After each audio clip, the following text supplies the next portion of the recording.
Buenas noches, estimados participantes. Bienvenidos al tercer encuentro síncrono del trimestre 2025-2 para la unidad curricular Psicología de la Personalidad 2, secciones 1 y 2.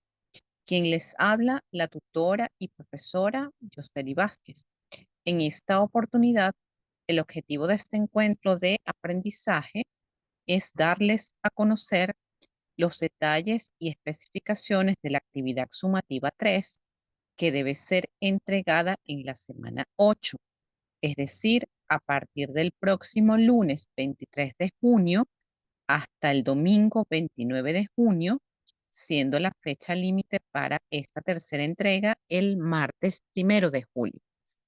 Este espacio también es oportuno para notificarles que aún se encuentran en proceso de revisión, corrección y calificación los trabajos correspondientes a la actividad sumativa 2, que consistía en la realización de una revista de psicología donde desarrollarían el tema factores explicativos acerca de la personalidad y enfermedad.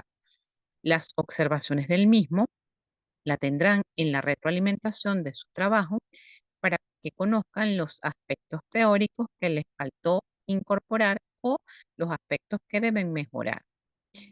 Ahora bien, siguiendo con el objetivo de este encuentro síncrono, les hago saber que para esta tercera actividad evaluativa se seleccionó como estrategia de aprendizaje una presentación basada en el contenido de la unidad 3, que tiene como propósito analizar los factores psicosociales que intervienen en la formación de los trastornos de la personalidad para el diseño de estrategias en salud mental. En este sentido, la presentación debe contener su introducción, su desarrollo, que son los aspectos teóricos que les voy a mencionar, su argumentación, las conclusiones y sus referencias bibliográficas. En la presentación van a desarrollar el siguiente contenido: identidad y relaciones interpersonales en cada uno de los trastornos de personalidad. ¿Cuáles son los factores psicológicos que inciden en la aparición de los trastornos de la personalidad? Factores sociales en los trastornos de personalidad, características de una personalidad sana y patológica, definición de bienestar psicológico, modelo de bienestar psicológico de Carol Riff, que es un modelo multidimensional, la evaluación del bienestar psicológico, es decir, los distintos instrumentos que se han diseñado para evaluar este constructo, y por último, las características de una personalidad madura. Por tratarse de una presentación, deben realizar la respectiva argumentación de la misma. En este punto, con el objetivo de argumentar la presentación, deben describir la importancia de conocer los factores psicosociales que intervienen en la formación de los trastornos de la personalidad. Para dar respuesta a esta argumentación, deben hacerla sustentándola teóricamente con los manuales o con el material de psicología de la personalidad. Esta presentación puede contener imágenes que apoyen el texto que ustedes están desarrollando. El material guía para el desarrollo de esta presentación es el manual de psicología de personalidad, la compilación de Bermúdez y también una serie de artículos de revista que les voy a publicar en los recursos de consulta de la tercera unidad. ¿Cuáles son las disposiciones de forma para esta actividad? Deben elaborar entre 20 y 30 láminas diseñadas preferiblemente en PowerPoint, que es la herramienta que manejan todos. Sin embargo, pueden utilizar alguna otra herramienta tecnológica que permita el desarrollo del tema. En este caso, estaría hablando de opciones como Canva y Prezi o algunas que ustedes manejen. Esta presentación debe contener un mínimo de 20 láminas con todo. La primera lámina tiene unas particularidades que es que debe llevar la portada institucional en el cual va reflejado el membrete de la universidad, el título del tema, que en este caso son factores psicosociales en los trastornos de la personalidad, el nombre del autor, es decir, el nombre completo de ustedes, los nombres y apellidos, su número de cédula, la sección a la que pertenecen, el nombre del tutor, que en este caso es mi persona, ciudad, mes y año. Ya señalé que esta presentación lleva introducción, las reflexiones, que es la argumentación y las conclusiones. Las reflexiones no son lo mismo que las conclusiones. Las reflexiones son la argumentación que les acabo de indicar hace ratico y las conclusiones es un resumen de los temas que ustedes desarrollaron en su presentación. Y aun cuando no sea un criterio formal de evaluación, la última lámina debe llevar sus referencias bibliográficas. Esta presentación la pueden incluir en formato PPT o PowerPoint, que así son las siglas abreviadas, o en formato PDF. Si ustedes realizan su presentación en otro formato, como Canva, como Prezi, es importante verificar que el enlace de la misma esté disponible y por suficientes días. Ya saben que esta actividad tiene una calificación de 100 puntos máximo y una ponderación del 25%. ¿Cuáles son los criterios de evaluación para esta actividad?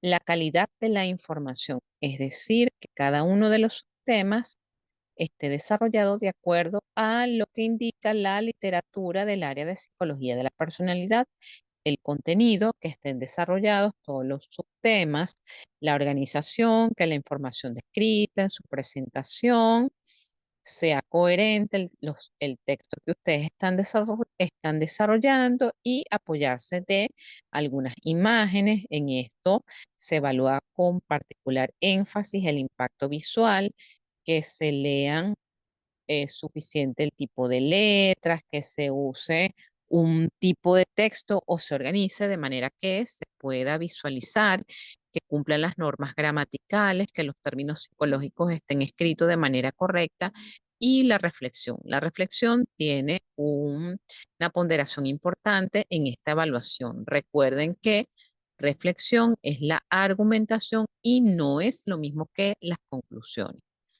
Como señalé al inicio, esta tarea se entrega a partir del lunes 23 de junio hasta el domingo 29 de junio. Sin embargo, la fecha límite para esta entrega es el martes 1 de julio. Es decir, que esta actividad va a estar abierta para la entrega desde el lunes 23 de junio hasta el martes 1 de julio, sin penalización en la calificación.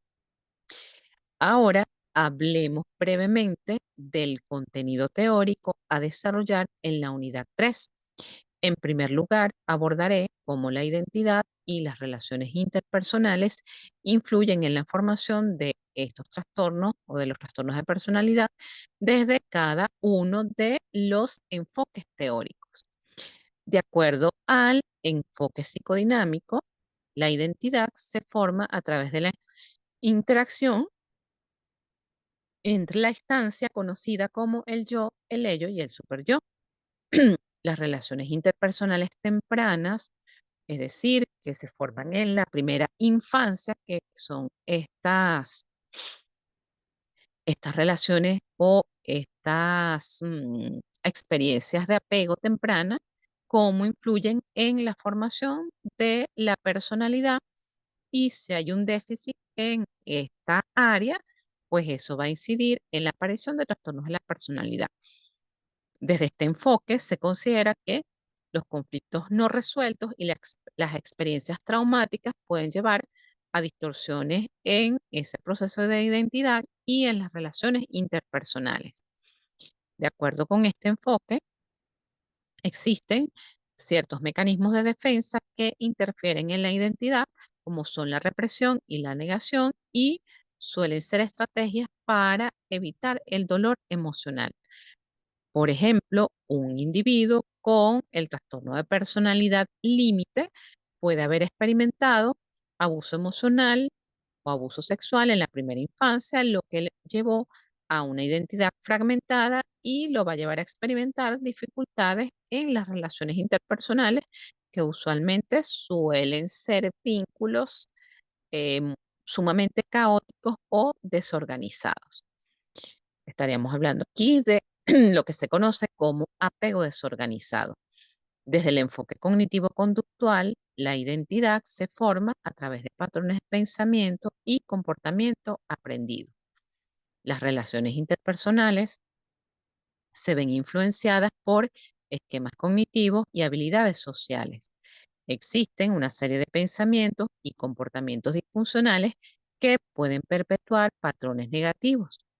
Se considera que la formación de la identidad y el establecimiento de las relaciones interpersonales están influenciadas por lo que es el aprendizaje social y el modelado de comportamientos. Por ejemplo, una persona con un diagnóstico de un trastorno de personalidad antisocial puede haber aprendido patrones de comportamiento agresivo a través de la observación y el reforzamiento tanto negativo como positivo en su entorno. Desde el enfoque humanista, la identidad se forma a través de la búsqueda de significado y propósito. Las relaciones interpersonales se centran en la empatía, la autenticidad y la conexión. La incongruencia entre la imagen ideal y la imagen real puede llevar a conflictos internos y que están influenciados por la autorrealización y el crecimiento personal. Por ejemplo, una persona con un trastorno de personalidad narcisista puede estar buscando constantemente la validación externa para compensar su sentimiento interno de inadecuación. Al respecto y de manera general, debo decir que cada enfoque teórico ofrece una perspectiva única sobre cómo la identidad y las relaciones interpersonales contribuyen a la formación de los trastornos de la personalidad. Una comprensión integral de estos factores puede guiar la intervención y el tratamiento psicológico efectivo. Ahora, ¿cómo se afecta la identidad en cada uno de los trastornos de la personalidad según los distintos enfoques teóricos? Para el trastorno de personalidad paranoide, que ustedes saben, pertenece a el grupo A de los raros o excéntricos. Desde el enfoque psicodinámico, la identidad está fragmentada y distorsionada debido a experiencias traumáticas y conflictos no resueltos. Desde el enfoque cognitivo-conductual, se observa que hay patrones de pensamiento paranoides y comportamientos defensivos. Desde la perspectiva humanista, hay búsqueda de control y poder para compensar sentimientos de inferioridad. En lo que se refiere al trastorno de personalidad esquizoide, desde el enfoque psicodinámico, la identidad se encuentra aislada y desconectada debido a dificultades en la formación de relaciones objetales. Estas relaciones objetales son esas relaciones tempranas que se tienen con las figuras significativas, madres, padres o cuidadores. Desde el enfoque cognitivo-conductual, hay dificultades en la interpretación de,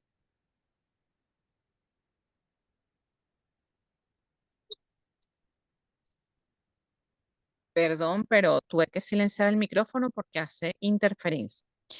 Con respecto a lo que postula el enfoque cognitivo-conductual en el trastorno de personalidad esquizoide, hay dificultades en la interpretación de señales sociales y patrones de comportamiento evitativo.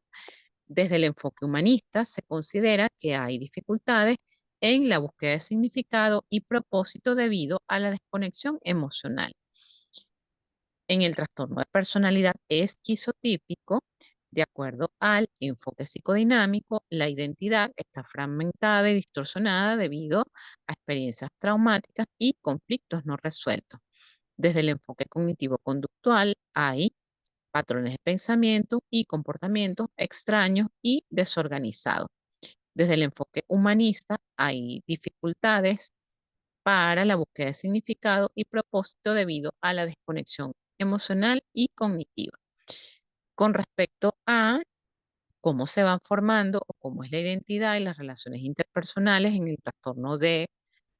en el grupo de trastornos de personalidad que se encuentran en el grupo B, vamos a comenzar con el trastorno de personalidad antisocial. Desde el enfoque psicodinámico hay una identidad agresiva y manipuladora debido a experiencias traumáticas y conflictos no resueltos en esa temprana infancia.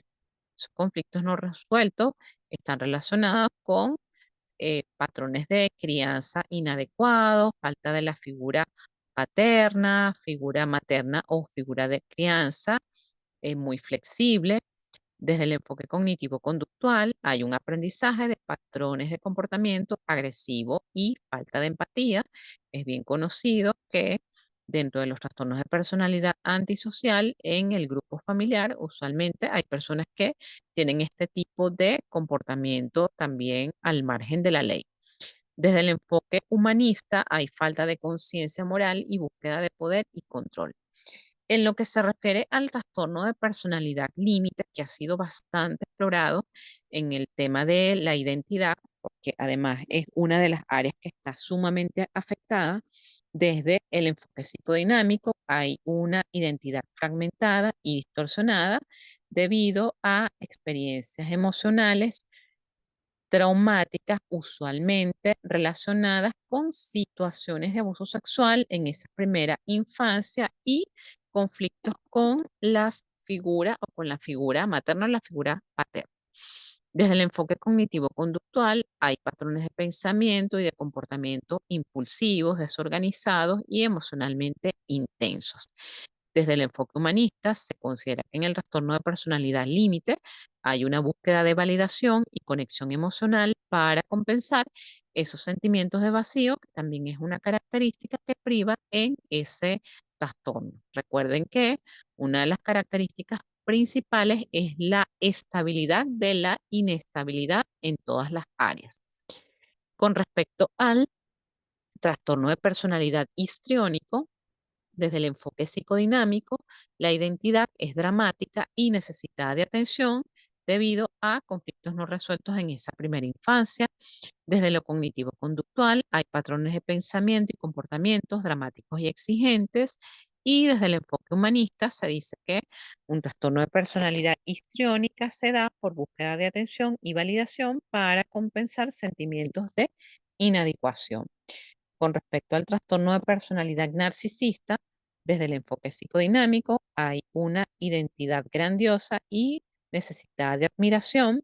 Desde el enfoque cognitivo-conductual hay patrones de pensamiento y comportamiento grandiosos y explotadores, que esto es lo que priva en esas relaciones interpersonales, que son relaciones marcadas por la manipulación y la explotación del otro.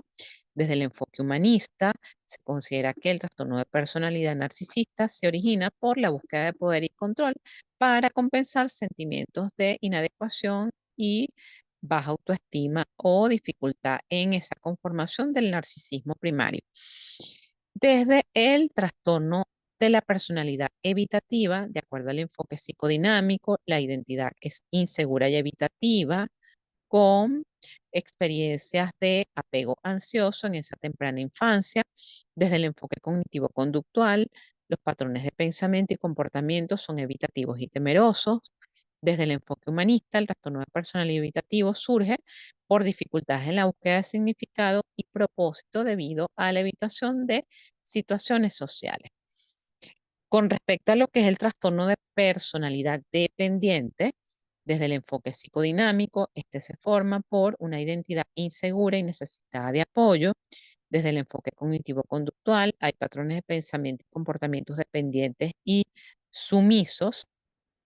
Desde el enfoque humanista, surge por búsqueda de apoyo y protección para compensar sentimientos de inferioridad.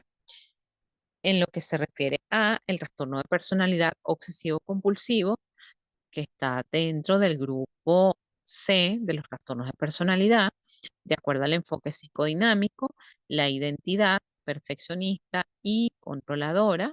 Está asociada a patrones de crianza rígidos y estrictos. Desde el enfoque cognitivo-conductual hay patrones de pensamiento y comportamiento perfeccionistas y ritualistas. Y desde el enfoque humanista, el trastorno de personalidad obsesivo-compulsivo tiene su origen en la búsqueda de control y perfección para compensar sentimientos de inadecuación.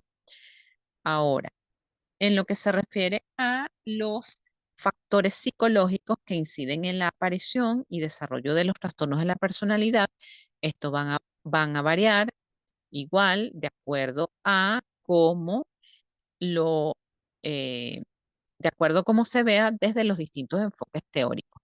A continuación se presentan algunos de los factores más relevantes. Desde el enfoque psicodinámico se hace especial énfasis a los conflictos inconscientes y los conflictos intrapsíquicos, el uso de la represión como mecanismo de defensa, las experiencias traumáticas en la infancia que tiene que ver con experiencias de abuso emocional, abuso sexual, patrones de crianza inadecuada, relaciones objetales disturbadas, falta de resolución en las etapas de desarrollo de la personalidad y la conformación de mecanismos de defensa inmaduros. Desde el enfoque cognitivo-conductual, los factores psicológicos que inciden en la aparición del desarrollo de los trastornos de personalidad, se tiene la formación de patrones de pensamiento distorsionados, el aprendizaje de comportamientos disfuncionales dentro del entorno familiar, modelado de refuerzo de conductas problemáticas, falta de habilidades sociales y falta de habilidades de regulación emocional, exposición a estresores y situaciones críticas en el entorno familiar. De acuerdo al enfoque humanista, habría falta de autenticidad y congruencia, dificultades en la búsqueda de significado y propósito en la vida, incongruencia entre la imagen ideal y la imagen real, falta de empatía y conexión con otros, así como dificultades en la autorrealización. Desde el enfoque más integral, que sería el biopsicosocial, hay factores genéticos y neurobiológicos asociados a cada uno de los trastornos, la exposición a estresores ambientales, en el caso de, estaríamos hablando de aquellas familias con patrones altamente disfuncionales, como familias negligentes, autoritarias, sumamente permisivas. Por otra parte, la interacción entre la combinación de factores biológicos o genéticos y psicológicos, influencia de la cultura y la sociedad. No podemos obviar el tema del modelaje del ambiente, así como el acceso a recursos y apoyo social. Desde el enfoque evolutivo, estaríamos hablando de la influencia de las experiencias tempranas y de desarrollo, cómo ha sido la resolución de las etapas del desarrollo y sus transiciones, sobre todo en esa primera infancia, influencia de la familia y la comunidad, aprendizaje y modelado de comportamiento, mecanismos de adaptación y resiliencia.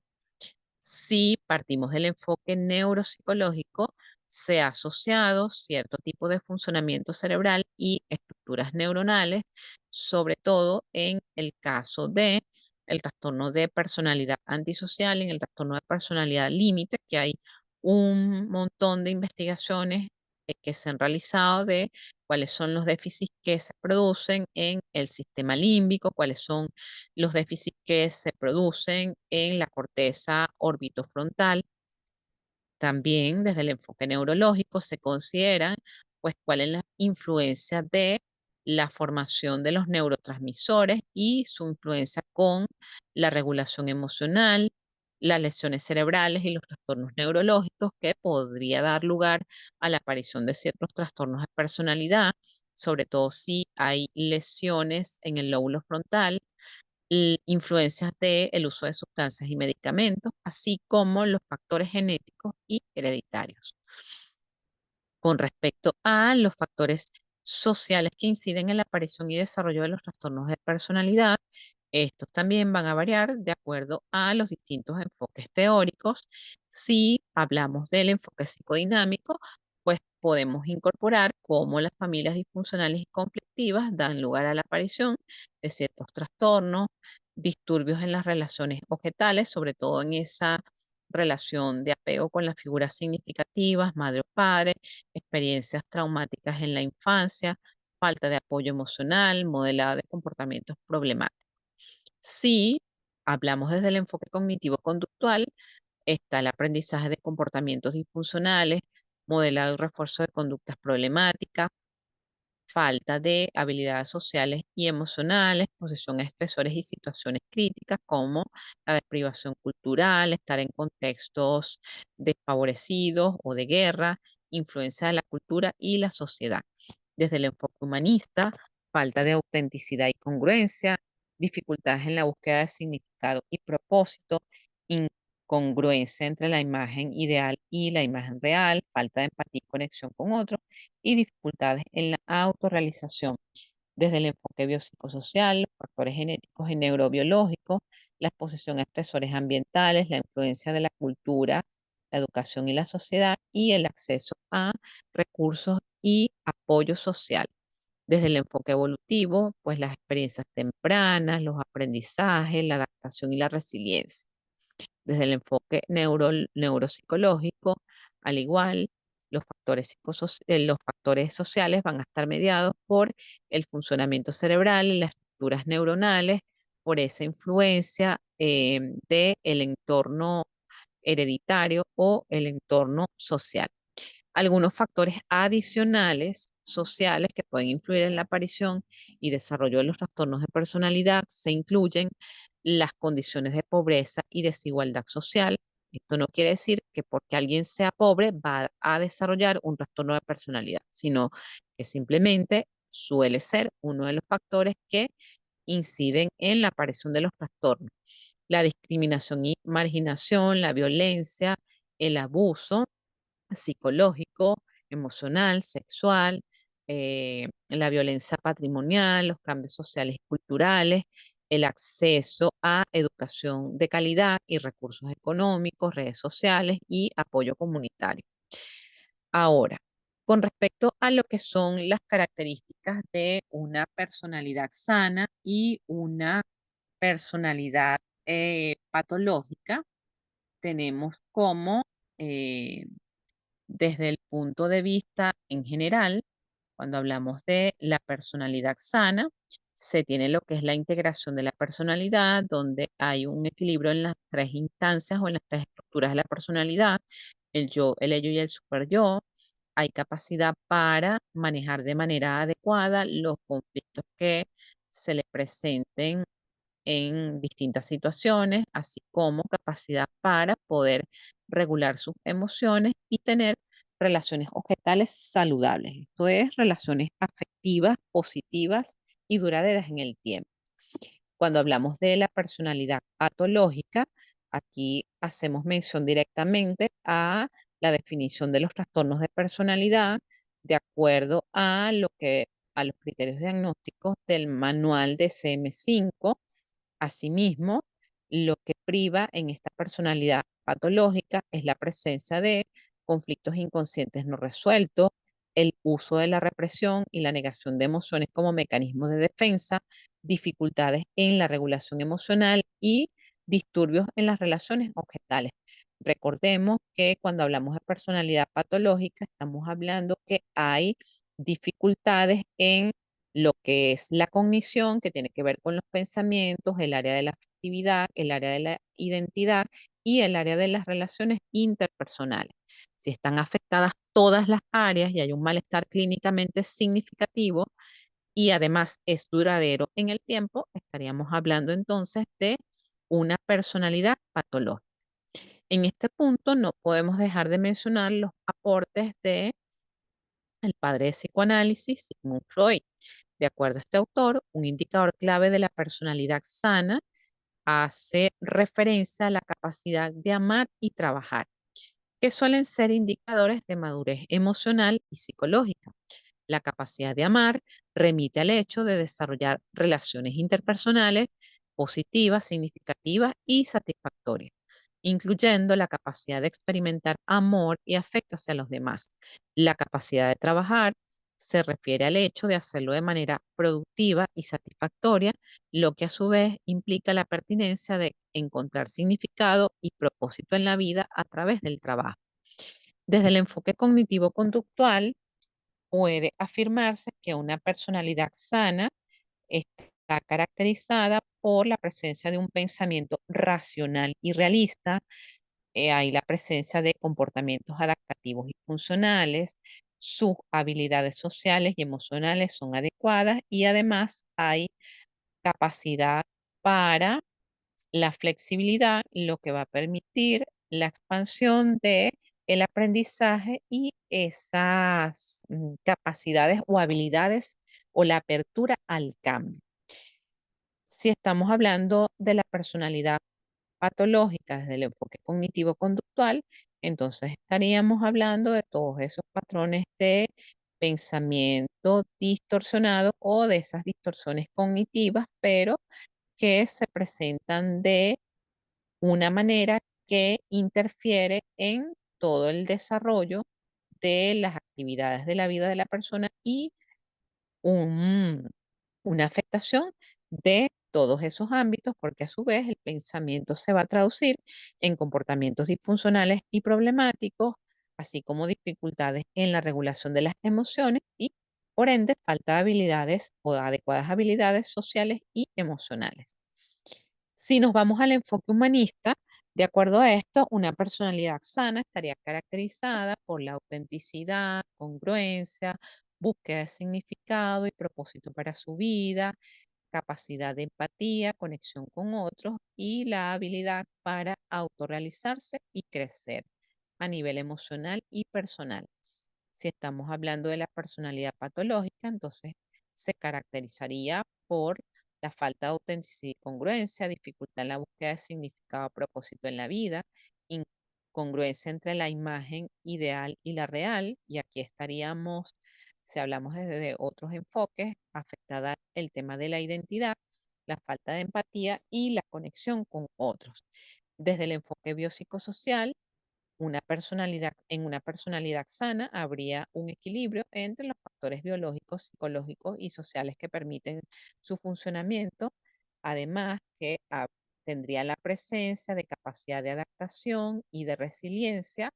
Ya sabemos que esta resiliencia es la habilidad para adaptarse y superar las adversidades de una manera positiva y que además se traduzca en crecimiento a partir de esta experiencia adversa, que haya acceso a recursos, que tenga apoyo social y que haya un funcionamiento cerebral saludable.